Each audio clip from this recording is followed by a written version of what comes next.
Hello, hello, everyone, and welcome back to the Executive Innovation Show. And today I have an amazing guest for you all today. But before I introduce my guest, do you know, if you don't know, if you're not in the government space, you've thought about maybe breaking into the federal market, but you're like, where do I start?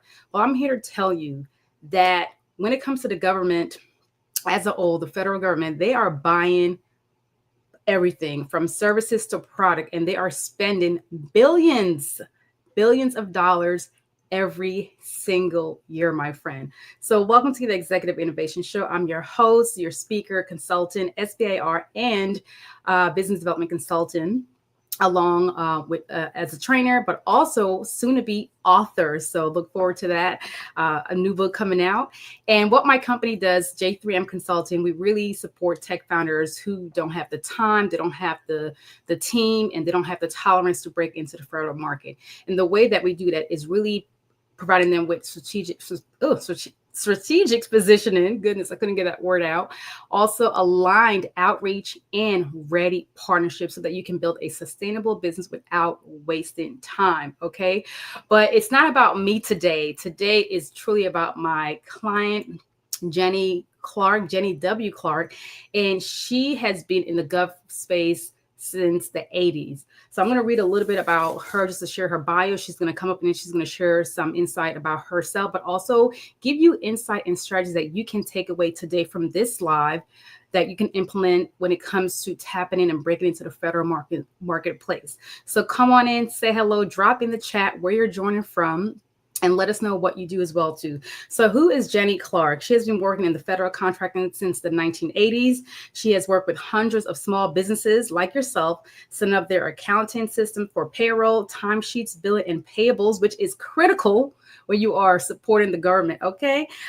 So as a founder, whether you're in the tech space or non-tech space, she can help you when it comes to making sure that your financial background and readiness and compliance is good to go for the gov space. So she can help you with pricing, winning contracts, which we're going to talk about financial freedom and showing you the money today, how to set up your accounting system, QuickBooks, because again, as a small business, when it comes to the financial aspect, sometimes we're lost, okay? But she is going to set up straight. So I want you all to welcome Jenny Clark to the show. Here she is. Welcome, Jenny. Thank you so much for joining. How are you doing today? Oh, I am terrific, Chevy, and thanks so much for having me on. I know when I first met you, it was online, and I just said, Chevy, you have the absolute right approach to help small businesses, especially if they want to be in the innovation space, because you've already figured out the tactics, how to do it, and consistency is the most important thing to get done. And I believe you've got it nailed. Thank you. I appreciate that. No, thank you so much. But first of all, thank you for taking time out of your day, Jenny. Honestly, I think what you bring to the gov space is critical, especially when it comes to being the Oprah of finance. I love that. She is a CFO, fractional CFO. So I truly want my audience to understand who you are as a person. But before we get into the business aspect, kind of share with everyone, like, how did you get into the federal market? Well, that's a great question, Chevy. And like so many of us, we end up where we were a lot of times because, oh my gosh, I landed in Huntsville, Alabama when I got out of college and graduate school. And I woke up one day and I realized if you're not a federal contractor in Huntsville, Alabama, there's not that much to do. Mm-hmm. So you may as well learn it. And I was fascinated by everything that had to do with federal contracting because I could see the companies that were leading in that area, the kind of work they were doing to support the federal government. Of course, Huntsville, Alabama is where the Space Center is, Marshall Space Flight Center. So there was a lot of activity there. And my first job was with Boeing. So that was a great introduction to all of it. And I thought that everybody had to follow the same rules, not realizing that really government contracting is its own set of accounting rules, different from everything else. But the other reason I really think I ended up there is my dad was a military. He was a Navy helicopter pilot. I had 4 brothers. He got my brothers into the military. Somehow I squealed out from under it, but I still ended up supporting national defense. And it's really important to me, especially to make sure that what we're providing downrange to everybody that's supporting our national security is the best quality, the fastest turnaround, and at the most reasonable price. And that's where small business really steps in, is so important. And that's why I care about it. I want it to be right, and I want it to be done now. Exactly. I love that. And the thing that you said is, the landscape is different when it comes to accounting for the federal market. And, working for, that company, it's they're supporting the military as a whole. And they've been doing that for a long time. I'm not far from Huntsville. I haven't been there yet. It is on my list to travel down there because I know it's booming, it's growing. Like you mentioned, it has the, Marshall Space Station. But when it comes to the gov space, so you did that for how long, working in that space? I've really been doing that since, like I said, the 1980s, and that's where I learned all of the rules, although I quickly went to work for a small business instead. And then because small business has to follow the rules, but they have to have their own systems to put it into place, I learned how to put in accounting software for federal contractors and learned how to do the rules. And so I've implemented hundreds of small businesses accounting software using Deltek CostPoint or Uninet. And with the small businesses that I work with, I try to get them in there. The least expensive alternative right now is usually a version of QuickBooks that I show them exactly how to set it up, because they need to be spending their money on developing their products, getting new customers and things like that. And but they have to be able to meet kind of a minimal set of requirements to do accounting. And what's odd about it is when you first step into the federal space and you say, nobody really says, I want to do accounting for government contracting. They realize that if you're going to win, you got to speak the language. You've got to learn where your customers are and how to find them. And it's one of those checklist items. After you set up your corporation, you get your tax ID, you have to know how to run payroll and pay people. You got to have accounting systems for it. Yes, yes. First of all, thank you for that detail. And I think so many business owners are not even thinking like that because they're in that planning and building stage. And I love that you're like, okay, there's a gap because of the bigger companies, they have, multiple accountants on their, on their roster. And as a small business, we're still navigating the federal market. Yes, I have 22 years of federal background, but it is different being on the outside and now approaching it through this route and supporting clients to really understand who don't understand the federal market at all. So when it comes to, you spend, since the 80s, working for, big companies, and you transition into the small space company supporting small businesses, what would you say was like the number one challenge for small businesses who are now looking to break into the government space when it comes to I think the biggest challenge that I see, and it continues to be a higher cost all along, is how do I find the customers that will buy the products that I'm prepared to offer? And how do I develop kind of a team around that? Because it's one of those things where you got to win a contract in order to bring people on to help you. You can't hire people without having any work for them to perform. And most of the companies that I see be successful of this are coming out of that background of having worked for a larger company or another small and saying, this is how the game works. I understand how to play it now. I want to play it for myself. And they will typically get maybe a couple other people that are working with them and say, I'm wearing this hat, you're wearing that hat, let's go. And we also say, but don't quit your day job until you have some work coming in.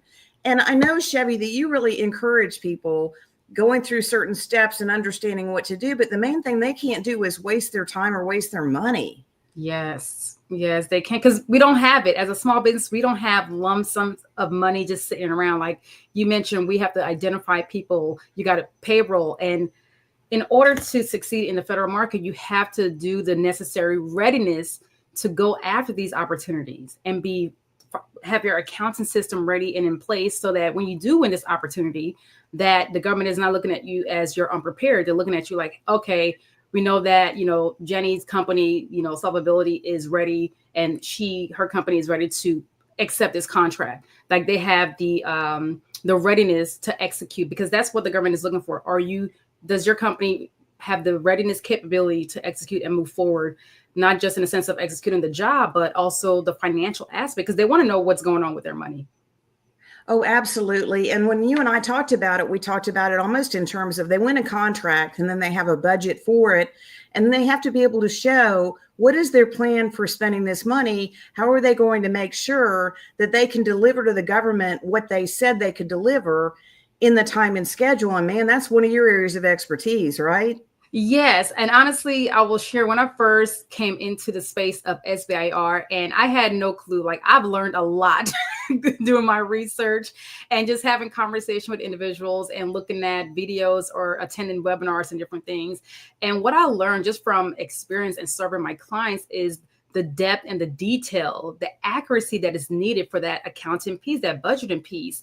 And some of the terms, honestly, I've taken accounting classes, I have my MBA. I remember, undergrad, I'm taking accounting classes, and I'm like, I love numbers, but I don't love numbers like that. I'm not your accounting person, but I do understand. So, and I'm able to quickly adapt and learn because my military background. But honestly, like, what I've learned helping clients to submit their phase one proposal is, one, structure is needed, your due diligence to make sure that what you are saying and putting within on that budget is accurate, and not just throwing and add in whatever numbers you may think is like, hey, let me just go ahead and put this consultant that I need for, $30,000 or this equipment. Like, it has to make sense. And I had to go back and forth with the clients that I was serving, say, hey, where are you getting these numbers from?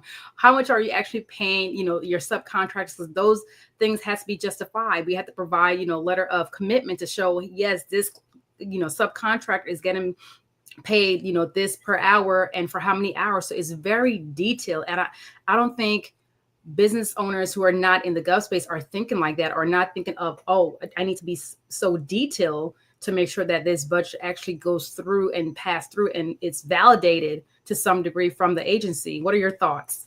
Well, you're absolutely right about that. Each agency has a slightly different requirement for what they expect in a proposal.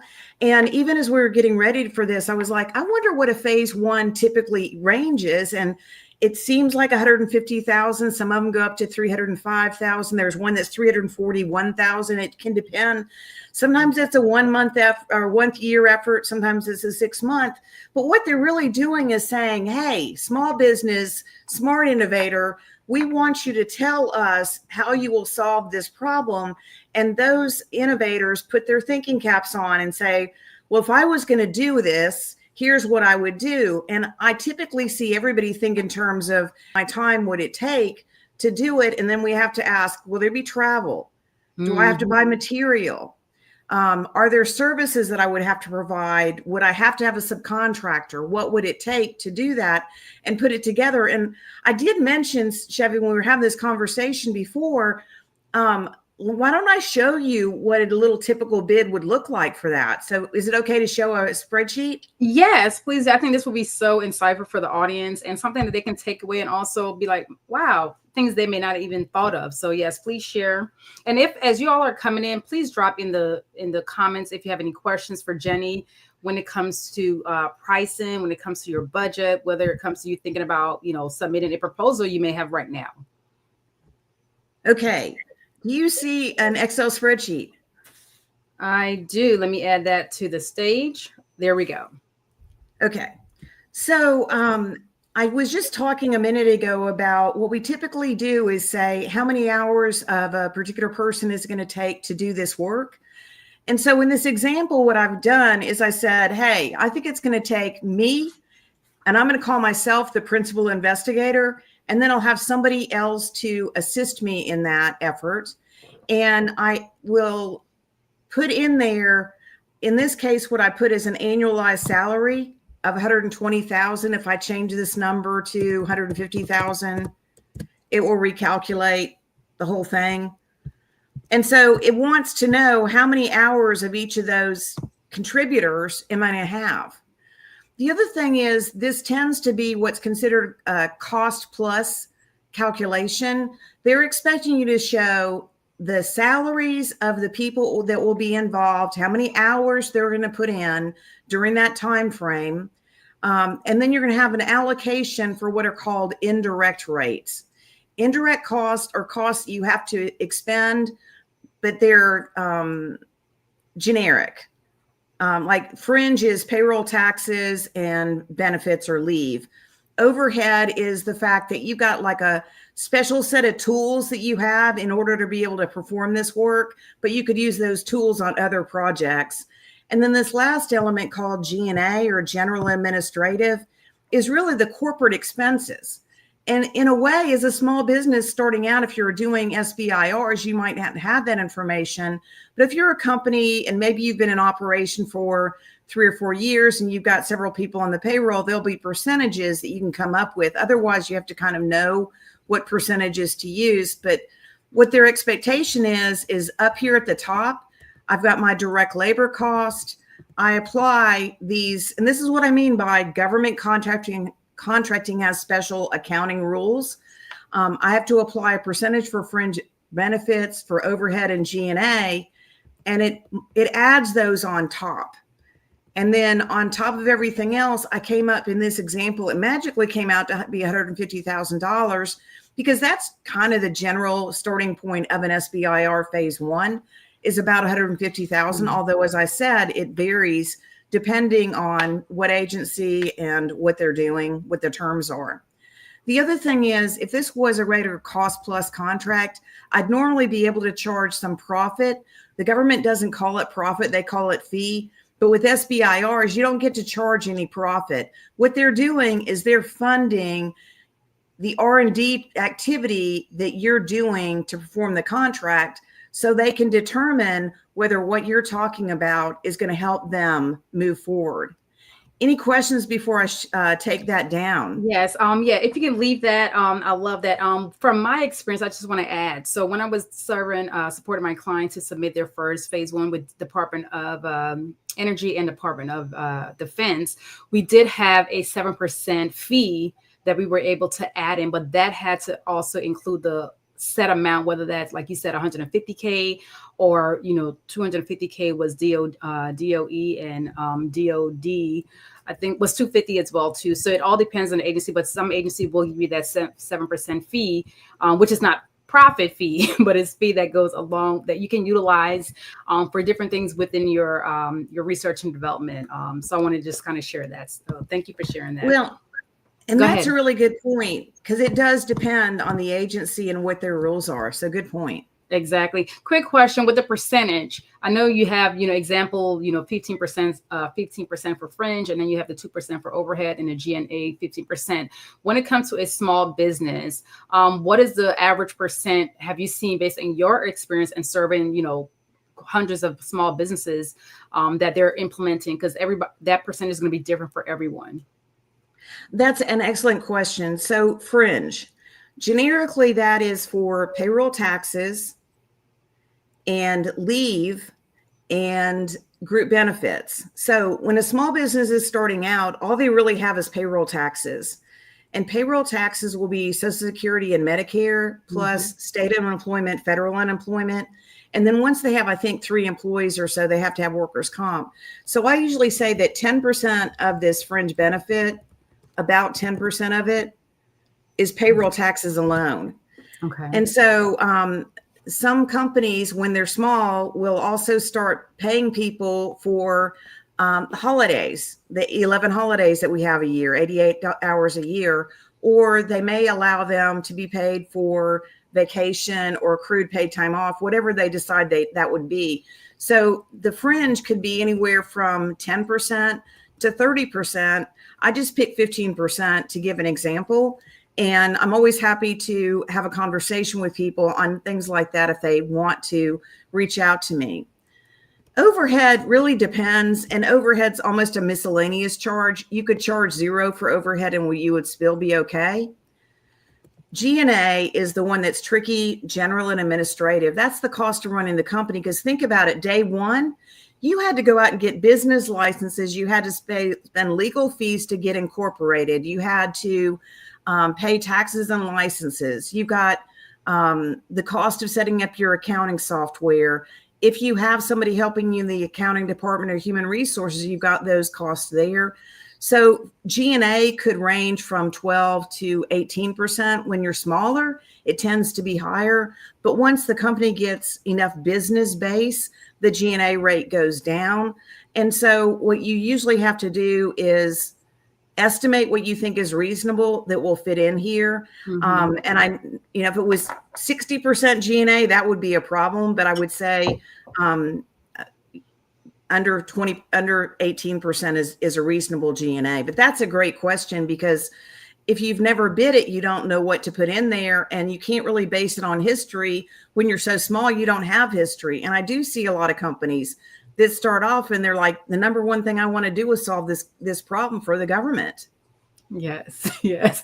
Thank you for that breakdown, Jdni. I love that. And I want to stress, I love this example. So thank you for sharing that. And I think so many small businesses who are looking to tap into this space, whether it's for SBIR, whether it's just for, contracts, that they need to understand, if you're going after SBIR or SCTR, just know that whatever that budget that the agency, out of the 11 agency, what they're saying, hey, our budget or your budget that you can potentially get is 150K or 250K. When you make your budget, you can try it on your own, but honestly, it's so important for you to get an expert like Jdni, or you hire a consultant like me who can help you to flush this out. Because if you plug your numbers in, and it go past that 150. And what I've seen from my experience, even though I may have this Excel document that I've created for my clients, going into the system to input those numbers can honestly shift. Like it shifted to where, okay, we are over budget. Now we got to go adjust the percentage, which you're spending more time trying to figure out, okay, we need to adjust maybe the fringe, the overhead. So it can be tedious if you're not knowledgeable. So I will always advise my client, just give me what I need, because I know they're busy, or let me do it. Or like someone like Jdni, through partnership, to say, hey, I have Jdni's company who can support, my client for X, Y, and Z, because again, I want to make sure that I leverage my time as well too. So this was very, very insightful. So thank you for that. Well, and I think you're exactly right about the different portals. I had one guy that I'd been working with, and he called me and he said, it won't upload. It won't upload. And so we got on a Zoom call and I looked at it, and there was a little box. There was no way he would have known to check that. And I'm like, okay, check that box and it'll work. And each one of the portals are different. And I would even say, when I was looking at that portal, I said, the portal is wrong, but we have to use it. That part. Yes. Yeah. So you can be right on your Excel document or whatever you're using, but whatever the system is asking for, just utilize your system, because if you don't, they're going to reject your proposal. They're going to reject your submission. So follow the process to the T. Because I've heard that before. I haven't encountered that, but because I kept going back and forth, and I was like, this is correct what I have, but the system kept giving me a different outage saying, hey, the PI, which is the private principal investigator, had to be, this percentage. And I was like, it already is. Like, what is going on? So again, I had to go back and forth, get letter signed. So it can be time consuming. So thank you for that demonstration. Let's talk about pricing strategies when it comes to winning contract. You definitely have served hundreds of clients. What is the thing, or maybe one or two things that you have utilized in your business to help clients win, that you for sure, like when we do this increases, because you can't guarantee a win. And that's one thing I want to emphasize to small businesses. This is when you are looking to move into the government space, it's an opportunity for you to win. Companies like mine and Jdni's, we position you for those opportunities. We cannot guarantee you the opportunities. So I want to make that clear. But what we do, we make sure that we have done our due diligence and position you the right way, the readiness, so that you can get those opportunities. So when it comes to what you've done in your background, Jdni, what are some 2 to 3 things, strategies that works very well when it comes to pricing? I think the first one that comes to mind is really understanding what the labor categories are and where those people are sitting. Yeah. There's times where you're bidding on a contract and, oh my gosh, well, it's all in one city and I know what the pay rate should be, so everything's easy. You have other ones that you run into and they say, we want you to bid for the entire United States. Well, the pricing in Alaska is going to be different than New Jersey. Yes. And you really got to think very closely about the personnel that you're going to be taking on, what their requirements are for whether you pay them time and a half, whether they have to be have certain benefits included, like there's something called Service Contract Act or something like that. You need to really understand what kind of people you're bidding. Another thing that I would run into is that they would be bidding on a contract where we had some very kind of lower end people and then some really high end people. And you really had to think about it, because otherwise the average would mess it up because it would just look skewed. So I would just say, understand the labor categories, understand where they sit, what states are being affected, what their benefits plans are being affected, and make sure that you can meet the qualifications under there. So to me, it's always, in the end, it's 99% labor anyway. The other part about it is understanding your benefit plans. Right now, as people are going into what we expect to be a more competitive small business world, people are saying, how do I bring my costs down on employees? And one way they'll say is, I'll just cut everybody's benefits. Well, that doesn't really work, because people will quit. And the ones that you want to stay will be the ones that will quit. And so what you really need to do is be very strategic in the benefits you're offering and look at what you're doing. And I've worked really closely with a couple companies recently to revamp their benefit program to make sure that we could offer more tailored benefits for the people they were working with. And this even included identifying who has to have specific drug therapies in their plans, and understand that you can incentivize certain people and that you can meet their needs, I guess is the better way to put it, so they'll stay on. Another thing is, we all want to be generous with employees, but when you're starting out, you also have to be taking into account that if you don't win, it doesn't matter how generous you are. So you might want to say, hey, the three of us, when we finish up, we're going to evaluate a year from now. And if you guys need to be evened up or something like that, I'll give you a bonus. But I can't go into this bidding a very rich benefits plan, because we won't win and it won't do us any good. The other thing, and this one really kills me, I've talked to so many companies in the last 6 months that said, we were just geared up. I had just hired the team that I expected to go after our next level of contracts. I had a full-time business developer. I had this, I had that. And now, because we had contracts cut, I'm having to let a lot of people go, including my power team. And there was no predicting that any of that would happen. And nobody wants to go into business without thinking, I want the best. But a lot of the decisions are on the owner's shoulders. Yes. And it's almost like having a backup plan that I, Chevy, know exactly what needs to be done. I can bring on other people. I can put in processes in place so I can flex with those processes. I can put software in place so I can flex with that. But if a lot of what I do depends on people and something happens, I can't retain that staff, I lose a lot of momentum. And it's heartbreaking to see how many companies have been affected by this. What are you seeing? Yes, no, first of all, I'm not seeing a lot like what you're seeing. So thank you for sharing that. But I am hearing conversation with, from, business owners who have been in the federal space, and they are sharing with me that they have friends who has lost, big contract opportunities, and they're out of business, which is definitely sad, meaning they had to close shop completely because they had one specific contract that they had for, multiple years and so forth. But I want to, which is unfortunate, because when it comes to business, you cannot, especially in the government space, and I know contracts can be rescinded due to funding, due to a lot of different policies, executive orders, and so forth. And that's why when it comes to a small business who is not does not understand the space quite, to the level like you and I, it's really looking at the preparedness. Yes, you want to have your team, but you don't want to have this full team where you're paying them all these great, beautiful, generous package, but you don't have the leverage and the contract to sustain it. So I love that you're sharing that, hey, you can, have a backup plan. What does that look like if this contract is rescinded, and not lead with the front where, hey, yes, we want to keep the best people.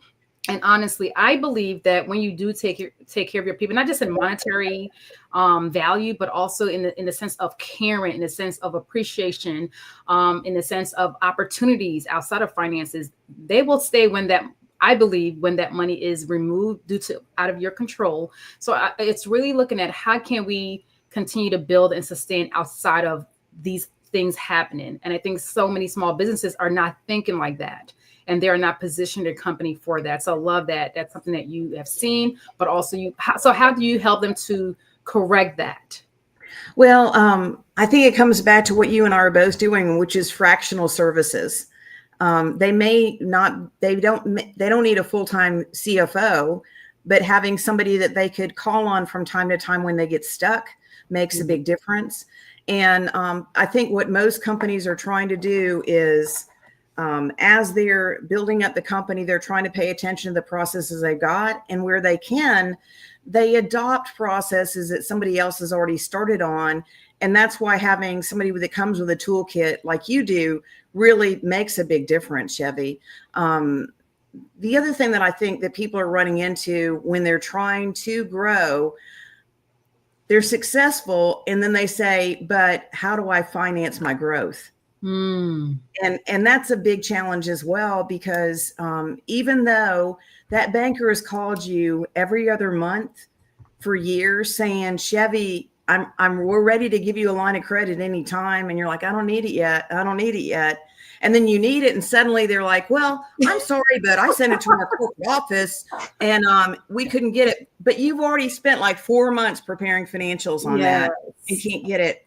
And so what's interesting is there are financial resources available to small businesses that handle that type of thing, but only insiders know about them. So yes, and that's why we have you, because like you said, you've been in this space for, since the 80s, and I know you're vast with so much information, because I'm learning as well too as you're sharing. So thank you for that. Thank you for sharing. I think what you share with pricing strategies to win the contract, they are essential. Let's talk about compliance. We have DCAA. Can you share, what that is and why it is important for small businesses who are looking to break into the gov space to understand what it is, but also being compliant? That's a really important thing. So DCAA stands for Defense Contract Audit Agency. Most small businesses aren't going to see DCAA because they don't have any prime contracts yet. However, if you win an SBIR, you have a prime contract, and you could run into a requirement for this. But DCAA compliance, when you're small, what I try to do is say, here are the principles, and we want to follow those principles, so we don't have to come back and redo it later. And there's standard terminology to it, direct cost and indirect cost, and how you group it. And there's information on the DCAA website about how to pass a DCAA audit. If you're a subcontractor, you'll go to a big prime, and then they'll have you fill out your reps and certs. And there's usually a checkbox on there that says, are you DCAA compliant? Have you been audited? Well, heck no, you've probably never been audited because you've never had a prime contract. But you want to be able to answer, we have followed the practices of DCAA compliant, and we have a DCAA compliant system. You can make that statement. You can pay a third party to do a review, but normally you don't have to do that when you're small. You don't have to do it till the time comes. But it's important to follow. It's really the standards that are set by that. And that's one of the things that I help people to understand and how to do it. And, when we were talking a few minutes ago about the fringe, the overhead and G&A, if you don't have a system set up, I can't calculate that. And that would be an immediate fail of your accounting system. So, and the other thing about it, you can't just I'll just check with my tax people. I'll just check with my CPA. Let me find a DCAA compliant bookkeeper. They do not exist.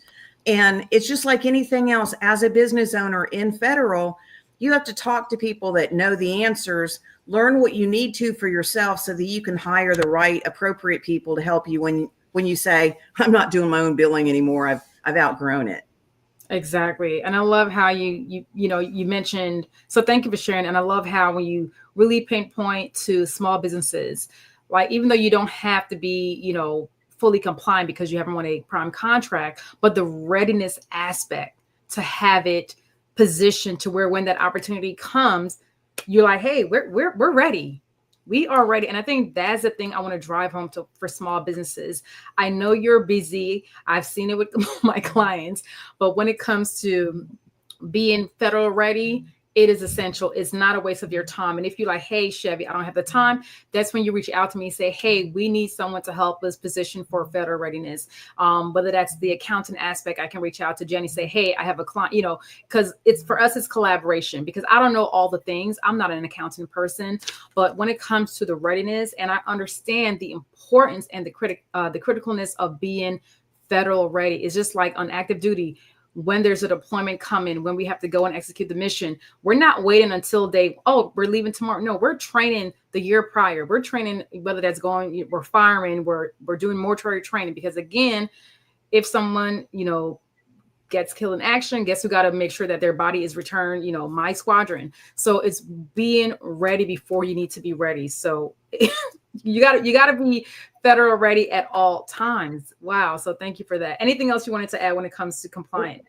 Well, what I wanted to add to that is when I think of a small business getting set up to be federal ready, that's a great term. There's so many things that they have to do. And I think, okay, well, they've got to get their company set up their domain, register in SAM, get their emails, get their bank accounts, get a capability statement. And all of those things, there's like an ongoing list of doing that. And the more they grow, the more they need. For example, they get a little bit bigger than that and they say, well, I want to be ISO certified, or they want to do more work with DOD and they need to get the CMMC compliance. Or they'll say, well, we want to get a federal security clearance. There's like a list of 20 things, and they might not need all of them at once, but definitely having somebody like you, Chevy, that works with them and can prioritize it. Because I know we were talking about a client I was working with. I said, how fast can we get him this, this, and this? And you're like, I gotcha. Yes, honestly. And I was telling, someone this morning, I was telling a friend this morning, I was like, when it comes to working with me, I'm ready for people to work with individuals, small business owners and founders who are like, I'm busy, but I'm ready to take action. Like, I don't want you to come and say, well, I'm planning. Okay. I just told someone, I had a conversation where we're looking at a collaboration. And if you're looking to work with me, I'm very direct. I'm a go-getter. We're going to get things done. I have to tell the individual who's a retired colonel to say, hey, I'm going to be honest. I'm going to be frank with you. We have been, since we met in March, we have been planning. When are we taking action? Because I don't need to plan anymore. We don't need to plan anymore. Because for me, when you're planning, that means it's a cycle. We're in a cycle now. So for me, it's like, okay, we planned, we've talked, we've discussed. Now let's move in. Let's start taking action, because that's how the government operates. They want you to be ready, not just be in this cycle of planning, because they're going to come to you and say, hey, we have this contract. What next? You're not going to be like, well, let me look at this. No, they are ready for you to take action because you've already submitted that proposal. So yes, readiness is key. And for me, it's really looking at how can we position you? How can we make you ready? So when those opportunity does come through your business, you're not wasting time. You're not trying to figure things out. You already are positioned to say, hey, here's a proposal, let's submit, and wait for them to say yes or no.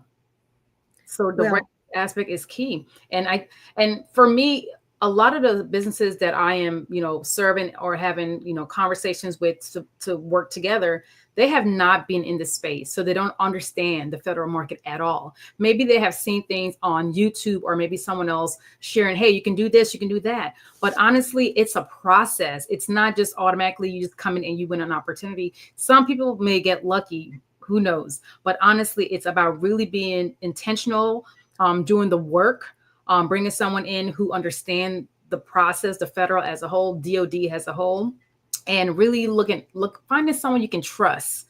I think that is also big, because I am not the person, and I believe with you, Jenny, you're not the person to say, yeah, we can do all the things. It's about, no, we are in our lane and we are focused on helping you to get to your next goal. And for me, it's like you have a vision, All right, great. It makes sense. I love it. Let me help you execute and position yourself to reach that big vision that you have. Well, and what I like about your approach with all of this is that you tell them to set their priorities and get everything in order and get it done, but you also have a way that you can take them through the tasks and check them off. Because I know when I talk to an executive and if I gave them the list that I used, their heads would explode. And I look at them like I do this all day long. It's no big deal. But what I like about the way you approach it is that you give people options on what level of assistance they want. And you're the consistent person because, like you said, you're the one that's tracking these activities. You're the one that's looking for new opportunities. I didn't realize, did you tell me there's 11 different SBIR sites? There's 11 agencies. Yes. Okay. Yes, 11 agencies, and they all have their own website. Yes. Yeah. From, you have the DOD, you have DHS, you have NIH, you have DOE, you have the education, you have USDA. So yes, and then you have within DOD, you have like all these other entities from the Air Force, Army, Navy, as well too. So there's so many opportunities that they are not aware of. And yes, I'm that person, whether they want to have me guide them and, advise them through the process through my incubator, or they're like, hey, Chevy, I am busy as heck. I'm serving clients and I need you to kind of take on the load and I just give you what you need. That is something that we do as well too within my company. And I love doing it because I see the impact and the solution that they have to make the big impact with these different agencies. And I tell my clients like, hey, my goal is to position you. And it's not only to win the contract because there's no guarantee, but also we bring that partnership aspect as well too. So I go out and identify key ready partnerships. I'm not bringing you someone who is like, hey, we're thinking about it. Like they already in position in the federal market and you have the solution that they need. And I love facilitating those conversations. And I'm like telling my clients like, hey, you're busy, but guess what? I'm working it for you still, So I'm really enjoying this, this journey of this side of my business. Well, it is a relationship business. It's like you need to be able to go and look at a list of the companies that you might be able to pitch your client to, and you can look down the list based on your experience and say, here's 3 or 4 we could go for. I'm going to go do more research, do some behind the scenes, see what the interest is, and then go from there. Because, oh my gosh, you started out this call by talking about how many billions of dollars are in federal. Well, you've got to really narrow it down and not just say, I want some billion. Exactly. No. And that's why anyone that I'm working with, I always tell them, okay, here are 3 to 5 agencies. What are your top 3? And I tell them for me, it's not about quantity of just submitting all this, 20, 40 proposal. It's really being intentional of, okay, what are the key agencies that we want to tap into and what are we looking to submit? And it's not submitting 5, 6, 7 proposal in a month. It's like really being intentional. Which ones are we going to really focus on? And which partnership are we going to do outreach on? Because we're not reaching out to because you're not going to burn me out. Okay. And I don't want to put more workload on my clients as well too. So I want to make sure it's realistic. So yes, but I also want to talk about QuickBooks because I remember one time when I started my business, because I have a leadership business. And also I have, I bring the leadership aspect, the development aspect and what I do as well too. So when clients work with me, they're not just getting a consultant who helps them and advise them, but someone who helps them to elevate their leadership, to lead their team, to do hiring and so many other different things. But QuickBooks was something that someone had mentioned to me, like, like go ahead and set it up. And I was like, and I, paid the monthly fee, but I didn't know what the heck I was doing, honestly. And when I look back, it was just a waste of a monthly fee that I was paying out, but I wasn't utilizing it. So at what point do you recommend a small business to really set up their QuickBooks for success, so that they don't feel like, well, I'm wasting, this monthly fee and I'm not utilizing, or money is not flowing in so frequently for me to optimize it? That is a really good question. So when you first start your corporation, most people will set up a bank account And you can keep track of everything in your bank account until it gets a little bit too much trouble to do that. And because you don't want to have to take money out of your personal checking account to track money that you're spending going out. And so I tell people, well, you could do it with your inside your bank account. You can even type the reasons for what you're spending on and track that way. That information eventually could be imported automatically into QuickBooks. But I tell people, once you feel like you've got customers that you're going to be billing on a regular basis, that would be the time that I'd want to do it, because you can set up your invoicing inside QuickBooks, and you are required under this DCAA thing. You're going to pay yourself. So you got to have a way to identify how many hours you're going to pay people or yourself in payroll. You should have a timesheet, and that's also built into QuickBooks, and track it that way. But I would say if you were under 20,000 or so, I don't think you should set up the other thing either. I'd wait till you get a little bit bigger. But once you know you're serious and you're going after it and you want to make it all work, you should get QuickBooks. Now, QuickBooks has several different options. There's one called QuickBooks Online. I use it. I don't particularly care for it because barbershops use it. Everybody uses it. And I did have to work with my clients and configure it a little bit so it's understandable, because what it tries to do is do your accounting for you, but do it badly so you don't understand it. So anyway, I work with people on that. Once they get a little bit bigger and they have other people working with them under the contract, and they have to be able to bill those people, you have to go to a larger system, and it's called QuickBooks Enterprise. So I help people with the itty bitty, which is like $35 a month. And you do it. I'll tell you how to do it. We do some Zoom calls to set it up. And then there's others that are larger, and that's several $1,000s a year to buy that software. But I do have a relationship with Intuit where I can get a discount on the software, and I help people get it set up. My commitment at this point in my career and what I'm doing is I want to help small businesses succeed. And sometimes that means that I'm going to say, I'm going to get you set up, and I hope you'll come back when we've got some real business to run, and that you'll hire me for a project at that point. Yes. But I don't want this to be an impediment for you to move forward, because you don't know what checkbox to check when you're submitting something. So exactly. I've got training classes on GovOlogy where I'm showing people how to do that so that I can teach them themselves, or I can work with them. And I'm just like you, Chevy. Some people are like, Jenny, I just want to hand it off to you and you do it for me. And I'm like, thrilled, happy, would love to do it that way. But I also think it's super important that I spend the time explaining to people, this is what this means, and this is why we have to have it right. And here's the main reasons we have to have it right. As a company grows, you'll be asked for 2 years of your financial statements. Well, you don't want to have 2 years of losses that you have to show every time you apply for a bank loan. It looks bad. So you just want to know what the answers are. You want to know where your cash is coming from. And those are all things that are part of the training that I offer. When I do set people up on their accounting software, I try to explain through them what the terminology and what it means. And I'm like, you don't have to understand this today, just hear it.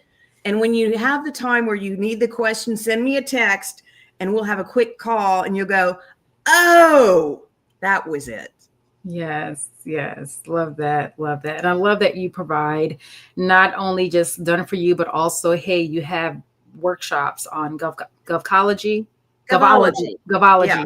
And yes, I did attend your live. I did. And I try to stay long, but then I had stuff going on, so I had to jump off. But I was looking forward to the information. I am going to go back and rewatch the information, because again, what you've shared, I am learning as well too, so that I could be more prepared to serve my clients, because I don't know all the things. I'm still navigating this market as well too, but I know a lot, but I don't know all the things. So definitely I'll be checking. And so if you're listening to this, you're watching a replay, please, and Jenny, you can type it in the chat, and I can go back and add the link if you have the link for GovOlogy, so people can register and they can check out your courses up there. Very insightful. And I was like, wow. So I'm definitely going to go back and watch the replay as well too. So Well, thank and the you. good thing about GovOlogy, if people are registered with their Apex Accelerator, most of the time they can get free access to GovOlogy through the Apex Accelerator. So I'll just put my Gmail account in here. And if anybody wants a copy of that spreadsheet, if you'll email me, I'll send you a copy of that spreadsheet.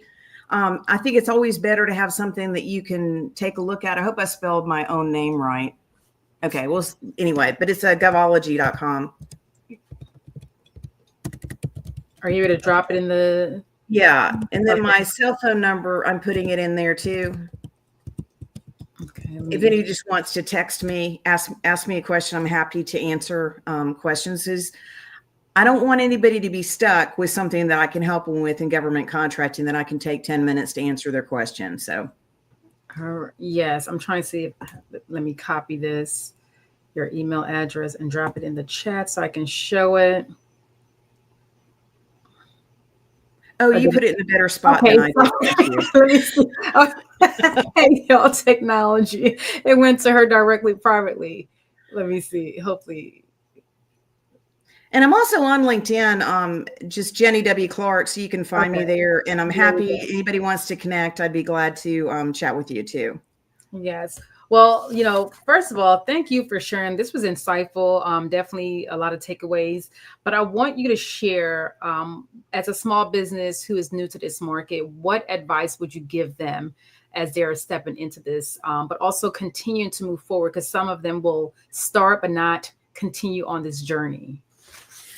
I think the biggest frustration that people have is they don't know how to find federal contracts that they can bid for.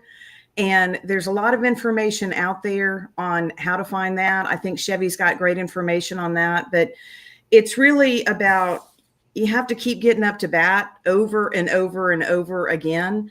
And there are also a lot of mentorship groups that you can join. Like if you're a veteran, there's a lot of veteran groups that will help you with that. Use your free resources like the Apex Accelerator as well.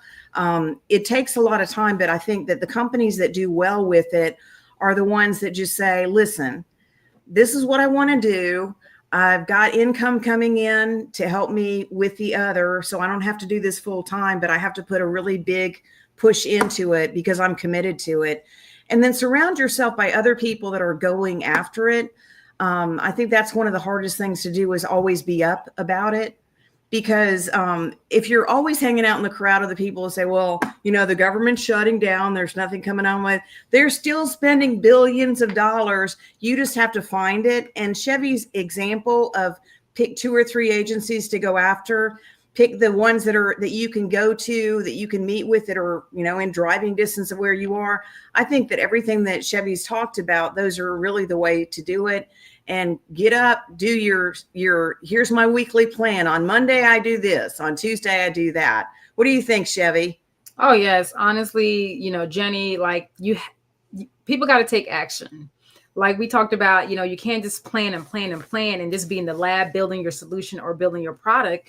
You have to decide, okay, what day am I going to go out to network? What day am I going to go out to connect with folks who I need to have conversations with? When am I going to send that email to say, let me introduce myself? How can we have a lunch, a connection call or coffee or Zoom meeting or something? Because that's what I do. I do the intentional outreach. I not just only online here on LinkedIn, but also in person, or I travel to different conferences and I try to be very intentional. Okay. I'm like, for example, we have the minority conference coming up in Birmingham in September. I'm looking at, okay, do I need to go there? And if I do go, I went last year, how can I make sure that I'm intentional about who I am meeting while I'm there? Because I don't want to waste my time just going to all these different conferences.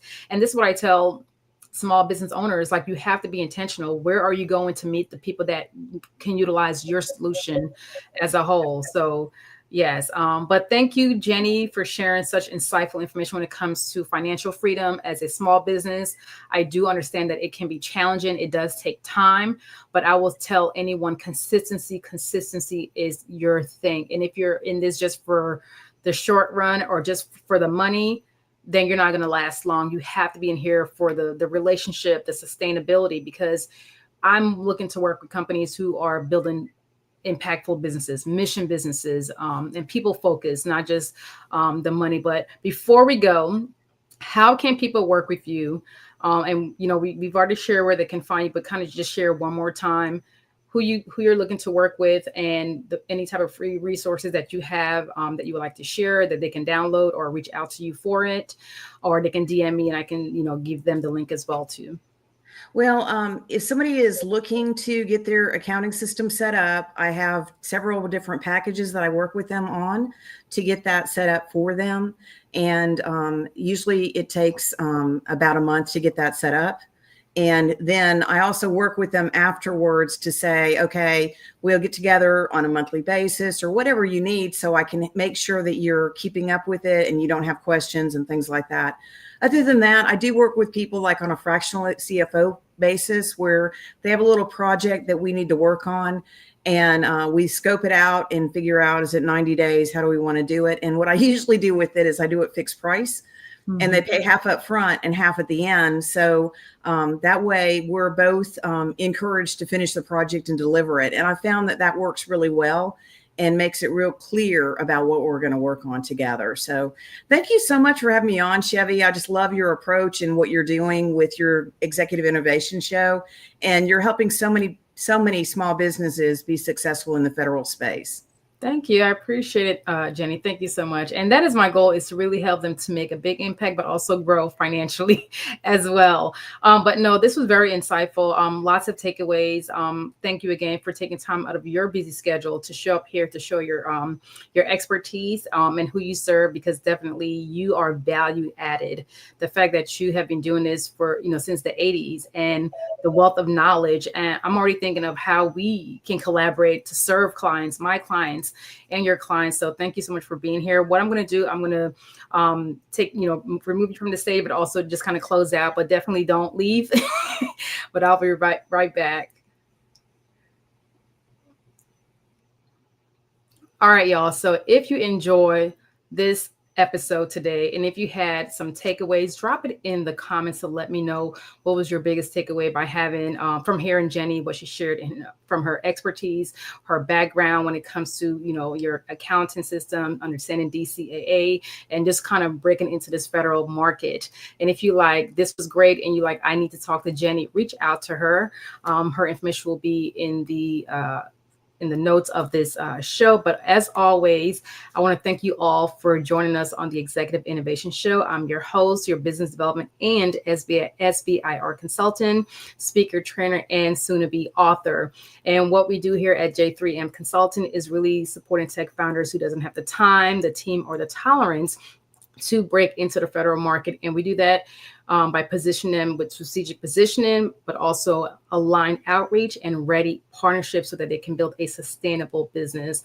Our goal is, hey, you build the solution and we position, we create the path to position your product or services to be positioned, seen, and get funded.